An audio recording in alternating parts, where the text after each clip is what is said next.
I want to know why the project went forward initially when it was pointed out clearly that economically and financially you could not do it for the $6 million, that the money could not be paid back, and you couldn't sustain and maintain the property with the CAM structure that was in place. That's the big why. And that's a fact, Commissioner McBoyd. That's an absolute fact. Commissioner. May I make a stab at that, just from staff's perspective? Well, it had nothing to do with your administration. Well, things evolve, and as we come and go from these positions, we're handed certain difficulties and things to address. One of the things that we were grappling with was opening the beach casino.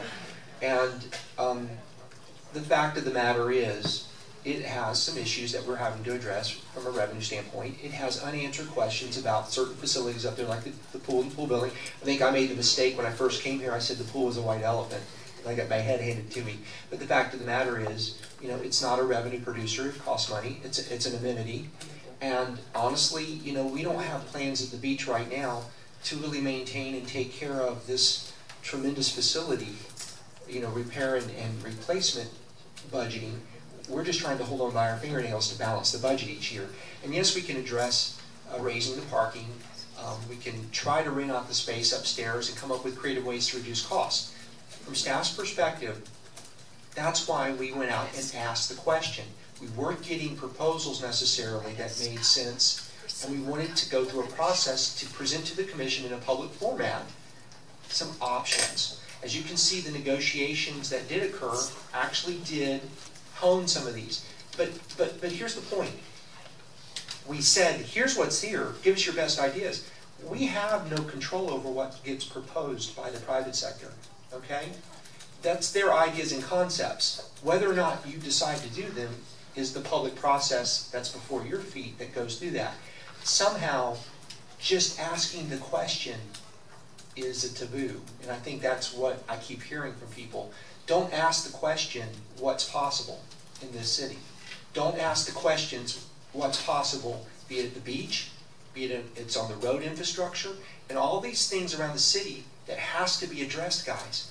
It's our job to try to generate concepts and ideas. They are not all necessarily good, but they are not all necessarily bad, and we can learn from these things.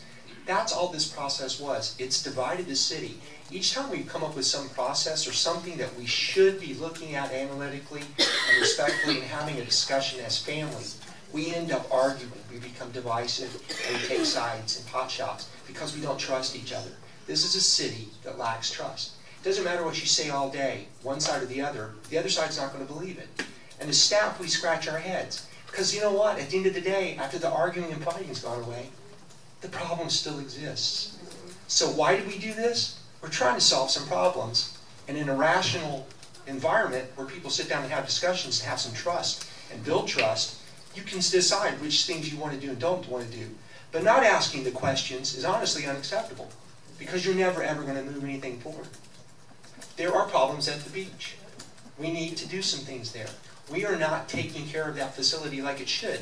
This year's budget, we're having to up our game because at 5 o'clock, when we close and the lifeguards leave the sand, there's 5,000 people still on the beach. That's unacceptable. I think you guys demand a higher level of service. I need to staff up in the budget for that.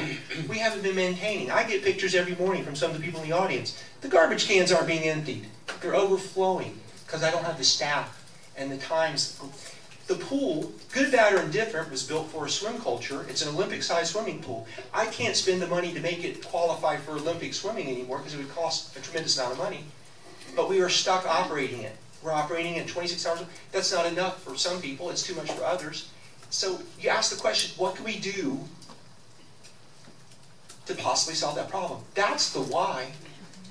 But nobody wants to talk about the answer because they don't trust each other. And you know, I've seen it for 3.5 years since I've been at this city. And it's a huge disappointment because we have paradise here. We have a great community. And all of you, I know on both sides of this, I like both sides of these arguments. The people are good people. They genuinely care about the city. But that's where it stops. And I don't know how you're going to move forward until you all figure that out. But that's the why. We're trying to find a better way. It doesn't mean it's the way. How you argue it, it's just disappointing. So.